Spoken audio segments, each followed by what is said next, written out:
I'm a huge fan of obscure horror. So when I first heard about a series where giant insects roam free and kill people, I just knew I had to give this movie a try, despite the very mixed reviews about it. Honestly, when I first tried searching up this movie, I don't think I found a single good review on it, and it scored pretty damn low on Mal as well. So I wasn't expecting much going into this film, but I have to say by the end of it, I was pretty impressed.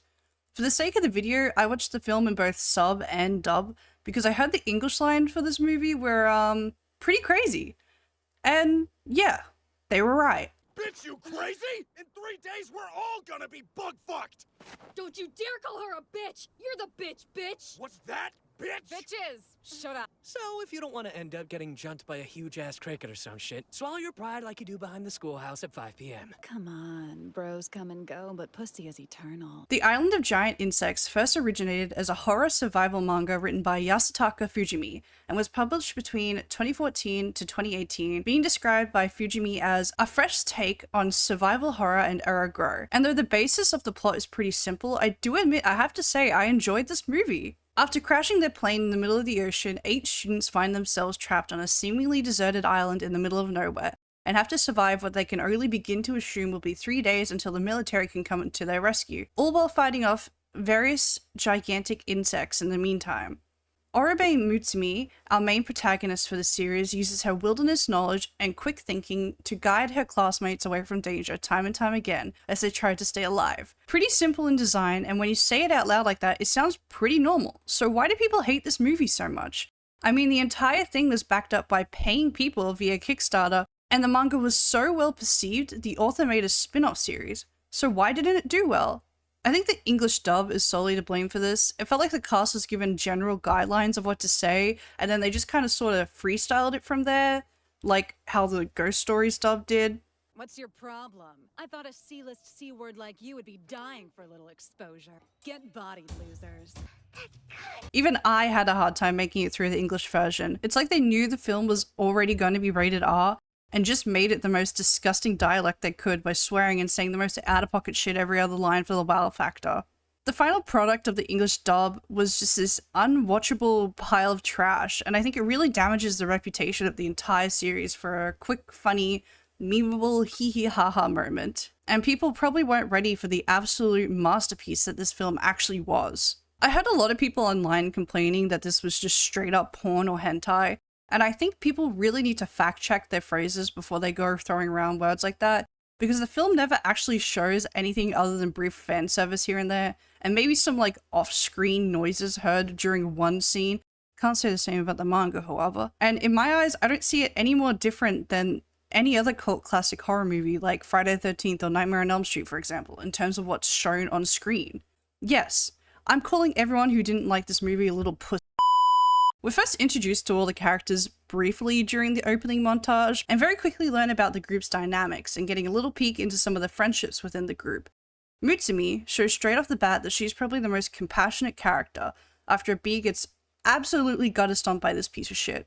And we, as an audience, are able to see her stance as someone who loves and appreciates insects. As mentioned earlier, she ultimately becomes our main protagonist, due to her knowledge on all things creepy crawly, and protects the group from multiple bug attacks throughout the film, and someone they all turn to for expertise in situations. I personally think her character was really well written. Sure, she's a little bit eccentric in a sense, but I just couldn't imagine any other character taking her spot as leader, as she proves to be a valuable asset to the team. Chitose Naruse is Mitsumi's best friend and student president, and other than being your average class pet, not much more is known to her. I'm trying not to let the manga dictate how I write the review for this video, since I'm trying to base it off the movie as a standalone, but Chitose never really offers much, since for the most of the film she's either missing, unconscious, or paralyzed. I can't say she's useless, however, because she's Mitsumi's reason to continue even going. Ayumi Matsuoka is the captain of the softball club and is always first to help Mitsumi or back her up. She's the first one Mitsumi sees after the plane crash, and the first to discover that the island was once inhabited at some point by stumbling across residential homes in search of her classmates and supplies. She's pretty cheerful for the most part, but isn't scared to snap back at others when they're being assholes to people. Mami Miura is an underground idol that often has boys drooling over her cuteness, and is probably the weakest strength-wise, causing her to manipulate Ayumi into protecting her during attacks against giant insects by keeping it a secret from the others that Ayumi likes girls. To make long things short, she's a manipulative lesbian with not a lot to offer. Ai Inui is the first character we get to see an on-screen death from, which occurs roughly 15 minutes into the film.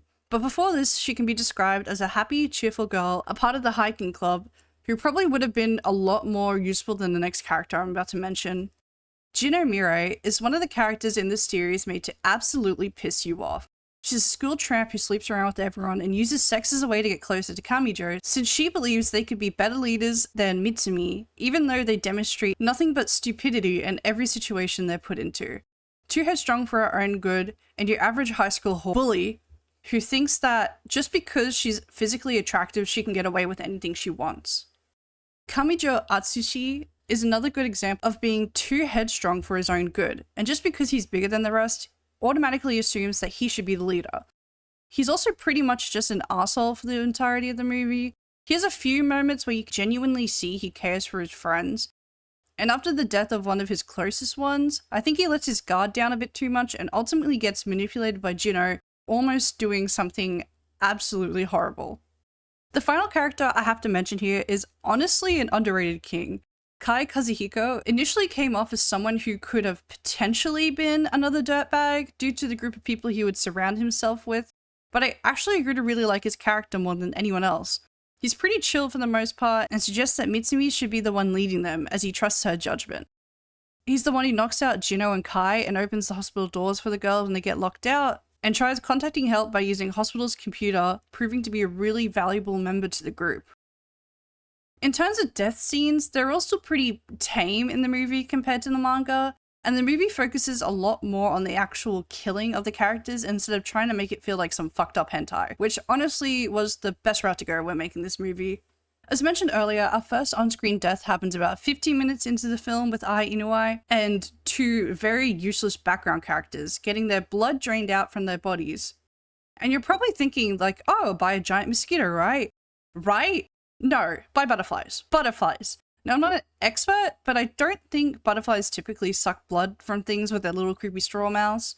And eventually Mutsumi steps in and kills one of the butterflies by using a hairspray bottle and a lighter, making a makeshift flamethrower and just absolutely setting them alight. The next set of deaths are probably the most disturbing to me, because when they were trying to find Chitose, the group find themselves inside of a giant mud wasp nest. And even though none of the main characters die, there are still a lot of unnamed students in the nest who have unfortunately found themselves as morning breakfast to a bunch of larvae, who are actively eating them alive. And again, Mutsumi ends up using hairspray as the main tool in killing a giant wasp, by coating it in the scent and letting some other wasps battle it to the death. Now imagine being a group of kids lost on an island where absolutely everything is trying to kill you, and finally finding an adult that you know and trust to take care of you. Now imagine said adult finally stepping into a better view and seeing their face so unrecognizably covered by giant ticks that they themselves can't even see or talk. Nothing. I think this is the only time we see someone purposefully setting up another to take one for the team, because since ticks are sensitive to movement, Mutsumi shoves the teacher, who we gotta admit was probably almost dead anyway, away from the group, and the ticks begin to cover her while the others get away safely. And like, this just isn't mentioned ever again throughout the movie. No bad blood. Even Mutsumi towards the end of the movie tears up and cries because, oh no, I killed so many bugs! Not even sad about the person she had sacrificed. What happened to me? Since we got here, I've hurt so many innocent insects. There's also this weird little section where one of Kamijo's friends he had saved ends up having this weird parasite inside of him that makes his eyes pop out of his skull and makes him do some like batshit crazy things before summoning another giant wasp thingy that slices him in half. And then Mutsumi and the others make this like giant bug zapper to kill it, which would be the last kill or death of the movie before it ended. Honestly, I think the movie did a really good job at keeping a lot of the storylines somewhat one-to-one, with a few teeny tiny details mixed around that weren't really necessary to begin with. And of course, I can also appreciate how they left out a lot of the spicy parts and focused more on the survival aspects. I can't see why people truly hate this movie. It's one of those, oh, this person hates it, so I must hate it too. Because the movie was in no way bad if you would watch the sub version, or even tried to read the manga, which is very easily accessible online. I mean, you need to remember that all the characters are said to be second years, putting them at like maybe 16, 17 years old. So of course they're going to be absolutely fucking stupid. I think people as an audience were way too fast to make fun of this movie or call it bad before actually giving it a try. And I don't just mean watching the dubbed, calling it a day. I mean actually give the sub or manga a try, because there are some incredible moments. And we get to see a lot of the characters sort of flourish into these like really fucking cool people. But anyway, that was my very quick little review. I really hope you guys enjoyed. This is my first time actually doing something like this in a while. Yeah. I am very, very nervous recording this, please. So I hope you enjoyed, and I'll see you in the next video. Bye! That's exactly where we'll wait to be rescued. Far away. Where no one can bug us. Did she just make a fucking bug joke?